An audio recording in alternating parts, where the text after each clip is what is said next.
They said it was just a compliance drill. At Outpost Delta 9, that usually meant someone was about to get humiliated. Remove upper gear, stand at attention, turn your backs.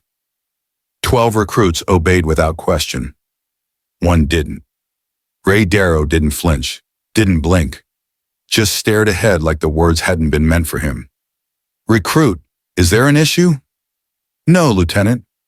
Then follow the order. Ray moved slow, measured, like he was counting each second. He unclasped his field armor, pulled off the woven jacket, and the silence fell hard. Because his skin was a ruin. Circular impact wounds, fractured tissue, not sealed, not even scabbed. Fresh bullet holes, back and front. Someone choked out, "Those went through." The lieutenant stepped forward, then hesitated. Ray didn't speak, just rotated one shoulder, turning fully. "You wanted my back, sir." Then the room understood why he hadn't turned before. They called it a readiness drill. At Outpost Delta 9, that usually meant someone was about to get humiliated. Form line, remove upper layers, stand at ease. The command echoed across the barracks. 10 recruits moved without hesitation. One didn't. Ray Darrow didn't flinch, didn't speak, just kept his hands at his sides like the order hadn't registered. The inspection officer frowned. She was Arcani, 7 feet tall, lean, silver-veined skin. She didn't like to repeat herself. "Recruit," she said. "Did you not hear me?" Ray blinked once. "I heard." "Then follow the directive." He nodded. Not fast, not slow. Then, still not looking at anyone, he began to move. The gauntlets came off first, carefully placed on the bench beside him. Then the vest. Then the underlayer. His fingers hesitated at the collar. "No?" When the fabric peeled free, the sound of the barracks changed. No one laughed. No one smirked. Someone drew in a breath and didn't let it out. The wounds weren't old. That was the part that stopped everything. Ragged circular depressions along the back of his shoulder. Puncture marks, burned edges. One, just left of the spine, was still crusted with sealant foam. They weren't scars. They were holes, fresh ones. Someone whispered, "Those went clean through." The officer stepped forward, then stopped. Her expression didn't change, but her feet did not move again. Ray didn't meet her eyes. He just rotated one shoulder slightly, deliberate, like it hurt, and turned around. The silence deepened. Exit wounds. One over the right kidney, one near the base of the neck, another lower, closer to the rib line. 3 shots, full pass-through. Nos, still healing. Still angry. Red, raw. "You wanted my back, Lieutenant," Ray said, voice level. He didn't raise it, didn't need to. "Now you've got it." And the room forgot how to breathe. No one spoke. The Arcani officer, Lieutenant Rell, held her posture, but something in her stance had shifted. Her gaze flicked between the wounds and the other recruits, as if trying to calculate how this became her problem. Ray said nothing. He stood straight, unarmed, half-dressed, with skin that looked like it had been chewed through by low-velocity rounds. He didn't flinch when the air recyclers hissed back to life, or when the other recruits started shifting their weight, uneasy. "Who did this to you?" Lieutenant Rell's voice had lost some of its edge. It wasn't softer, just less certain. Ray kept his eyes forward. "Wasn't part of the briefing, ma'am." "That's not an answer. I wasn't asked a question that needed one." She stepped closer now, posture tightening again. "Do you know what those look like?" Ray's eyes flicked to hers, just once. "I do." "Then you'll explain now." "I can't." It wasn't defiance. It wasn't fear. It was the tone of someone who'd already played the scene before, somewhere else with someone higher ranked, and learned how far to go before silence turned into punishment. One of the other cadets, a Breakar male named Joran, shifted in place, glancing at the wounds, then at his own uniform. "He wasn't on base last week," he said quietly. Rell turned. "What?" "I'm sure of it. His bunk was made, his gear was here. But he wasn't." Another recruit, A thin, four-eyed Alari female named Triss added, "I didn't see him at any of the drills. He missed weapons rotation too." The room, moments ago thick with silence, was now vibrating with suppressed tension. Lieutenant Rel opened her mouth, closed it, then pulled a tablet from her belt. "Darrow, origin tag?" she asked flatly. Ray didn't move. "Should still be synced to Central." She tapped, waited, frowned, tapped again. "There's no movement data," she said. "No external logins, no heat signature trail, nothing." Ray's voice didn't change. "Then it didn't happen." "That's not how this works." "It's exactly how this works, ma'am." The temperature in the room seemed to drop a degree. Across the barracks, eyes that had once seen Ray as just another human recruit now tracked him like he was something else. Something dangerous. Something inconvenient. The kind of problem that didn't exist until it bled in front of you and reminded everyone that silence could be fatal. Triss spoke again. "Those are bullet wounds," she said quietly. "Ballistic, not plasma, not stun, kinetic entry, hard rounds. Outdated weapons." Joran added, "Not standard issue in the outposts." Ray finally looked at him. "You know what kind of guns we stopped using?" 15 years ago, Joran said, "back before kinetic rounds were banned under the Interspecies Accord." Ray didn't answer. He just nodded once. Not like an agreement, more like confirmation that Joran had just walked into something he couldn't walk out of. Rel backed up a step. "Recruits dismissed, all but Darrow." They didn't move. The Arcani's voice sharpened. "I said dismissed." Still they hesitated, because now they weren't just curious, they were unsettled. Triss asked it first. "If he wasn't here last week, and no one logged him off site," Joran finished it. "Then who took him? And why isn't anyone saying it?" Ray sat down slowly on the edge of the bench, hands resting on his knees. His breathing was even. His eyes were dull. He looked like someone waiting for a consequence that had already been decided behind a door he never opened. "They told me to keep quiet," he said finally. "Not loud, just loud enough." "Who?" Rel demanded. Ray looked up. "Same people who wiped your logs clean." The barracks emptied slow, like everyone was waiting for someone else to move first. A few stole glances over their shoulders as they left, as if expecting Ray to collapse or confess or bleed. But he didn't. He just sat there on the bench, half-dressed, back still exposed, the wounds catching light like wet stone. Lieutenant Rel lingered for a moment, then turned and followed the others out, her grip on the door frame tighter than it needed to be. 15 minutes passed, maybe 20. Long enough for the buzz to start traveling. When the door opened again, it wasn't Rel who walked in. Sergeant Emmerich was shorter, broader, less interested in protocol and more in truth. His tone didn't bark orders, it invited trouble to show its teeth. He walked over, sat down the 2 benches away, pulled out a data chip, and slid it across. "No med reports, no transfer records. Your ID chip says you've been here the whole time." Ray didn't reach for the chip. He just looked at Emmerich. "That's a neat trick," the sergeant said. "Keeping your body off the base while your name stays on the roll call." "I was sent off grid," Ray replied calmly. "No paper trail." "Then someone's lying. Either you or command." Ray exhaled, slow and flat. "Why not both?" Emmerich raised an eyebrow but said nothing. Instead, he pulled a small device from his coat. A standard recon lens, compact and dirty from field use. He clicked it on, and a small projection hovered in front of them. It was grainy, low resolution, but the sound was intact. The footage showed a shattered sky, streaks of fire, ground covered in ash, bodies, civilians, moving slowly. Some didn't move at all. At the center of the chaos, dragging a young woman over rubble, blood smeared down his side, was Ray Darrow. No armor, no insignia, just dirt, sweat, and a pistol that shouldn't have existed. "I found this stitched into a corrupted log from a border planet," Emmerich said, "a place the brass says was never in conflict." Ray didn't look away from the projection. "They always say that." Emmerich watched him a moment longer, then turned off the feed. What happened? They told me it was a test run, Ray said quietly. Drop in, stabilize a refugee sector. No heavy resistance, just smoke and noise. And? Ray's jaw tightened. No extraction plan, no support, just a drop zone, a countdown, and a directive.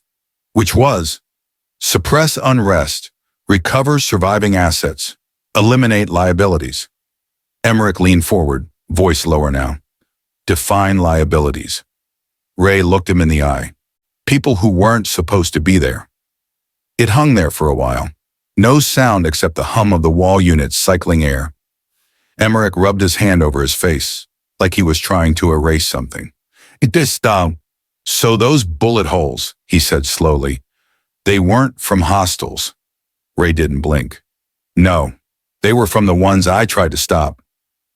The ones in your unit? Ray gave a short nod.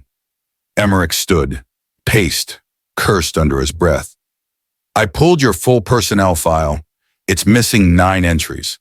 That's not a glitch, Ray said. That's redaction. You still have the orders? I memorized them. Emmerich stared at him. You know what they'll do if this goes beyond the base. I know. They'll wipe you clean, Ray. Logs, scans, face recognition, genetics, gone. Like you were never born. Then I'll die louder than they plan. Emmerich was quiet. Then he picked up the chip and pocketed it again. This goes no further unless you make it go, he said. Ray stood, slow, his back pulling tight with pain. Then I guess it goes. The mess hall wasn't built for silence, but it got real quiet when Ray Darrow walked in. He wasn't in uniform. He wasn't even in full gear. Just a standard base shirt pulled loose over the wounds no one had stopped thinking about. A few cadets glanced up, expecting him to grab a tray, maybe sit in the corner and say nothing. But he didn't line up for food. He walked straight to the front wall and tapped the display screen. The projector buzzed, hesitated, then flickered to life. No one told him to stop. No one dared. I was deployed off base 9 days ago, Ray said, voice low but clear. No one here remembers it because no one was supposed to. Not even me. A few officers turned their heads. A communications cadet near the rear dropped her fork. I was sent to a settlement called Ketros 17, he continued. Officially, it doesn't exist. No records, no dispute, no unrest, just silence. The screen displayed the settlement layout. Barracks, farms, a small civilian dome with a water tower beside it. I was ordered to extract a target, Ray said, but when I landed there were no targets, just civilians, farmers, children. He took a breath, steady. I was told to neutralize threats. I found none, so I helped evacuate. The screen changed again, now showing grainy, fragmented footage.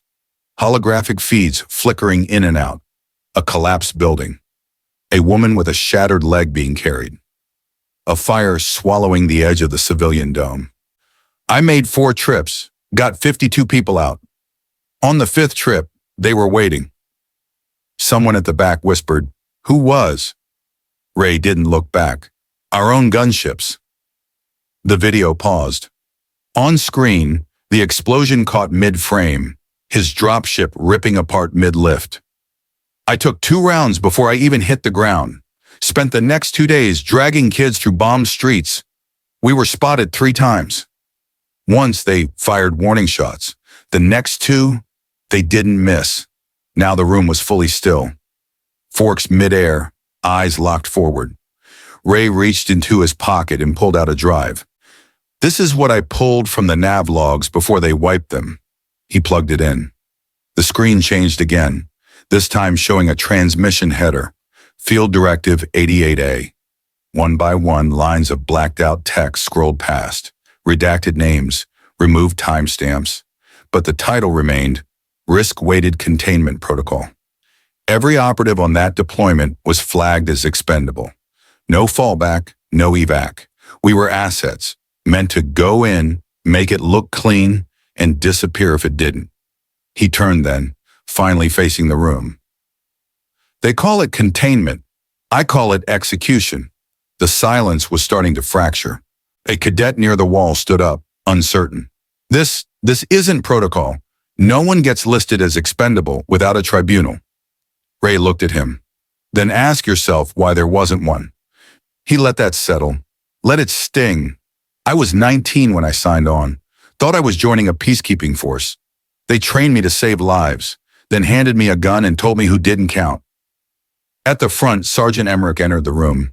He didn't stop Ray. He just stood by the door, arms crossed, watching the room change. Ray stepped away from the projector. Some of you are wondering if this is real. Others are wondering if it's treason. He pulled his shirt slightly down his shoulder, revealing one of the exit wounds. This is what happens when your orders don't match your instincts, when you decide not to shoot, and they shoot you instead. A second cadet stood now, then a third. Someone whispered, "We train for peacekeeping." Ray nodded. So did I. He glanced at the data feed as it finished scrolling. Line after line, operation after operation. No survivors listed. Until now. I wasn't supposed to come back. That's why they wiped the logs. But I did come back, and now I remember everything. Emmerich finally spoke. You just made this real, Darrow. Ray looked at him. It was always real. The projector screen didn't shut off. It kept looping. Line after line of classified operation tags scrolled by. Each one stripped of names, timestamps, and meaning. Each one hinting at something buried. The recruits didn't move. Some were standing, some still seated, but none were eating anymore. Then the room lights flickered. At first, no one spoke. Then the base AI announced, "Unauthorized signal transmission in progress. Containment protocols initiated." Ray didn't flinch. That'll be the feed reaching orbit.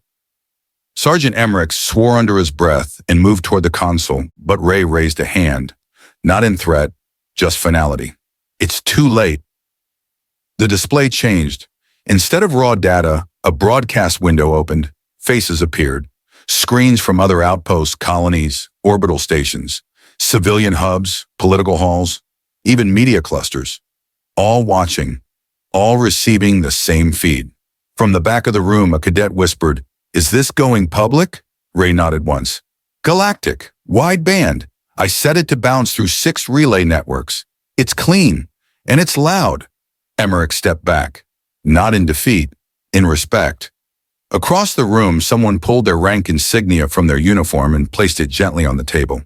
Then another did the same, then another. Ray watched them, not smug, not satisfied, just sad. This wasn't supposed to be a rebellion, he said. It was supposed to be a warning. On the screens, officials were reacting live, some in panic, others in silence. Emergency meetings were called. Military spokespersons scrambled. A broadcast anchor on One World started listing mission codes out loud, voice shaking. A waiter Ray turned back to his audience. "They told me to keep my mouth shut. They told me if I ever talked, I'd be erased, discharged, dismantled, lost." He stepped toward the front, the wounds in his back pulled under the cloth, but he didn't wince this time. "They thought I wouldn't survive. Then they thought I wouldn't speak. Then they assumed no one would believe me." He gestured toward the projection. But the truth has a way of echoing, doesn't it? Outside the barracks, a siren blared. From the hallway, Boots approached in formation. Commander Vale entered with 2 guards. Her expression was unreadable. She took one look at the screen, then at the recruits standing at attention without orders, and her jaw clenched. "Darrow," she said, voice tight, "you've breached at least 8 high-level protocols." Ray met her eyes. "Good. Then someone's finally counting. You'll be court-martialed." "No," he said. "I'll be remembered." She hesitated, something behind her expression fracturing. One of the guards lowered their weapon without being told to. From the speakers, a final message cut through the chatter. Earth Fleet Command, every word clear and deliberate. To all galactic installations, protocol recall initiated. Effective immediately, all human personnel are to withdraw from interstellar joint operations. Stand down. Prepare for debriefing. The screen dimmed. Ray stepped away from the console, collected what little gear he'd brought, and headed toward the exit.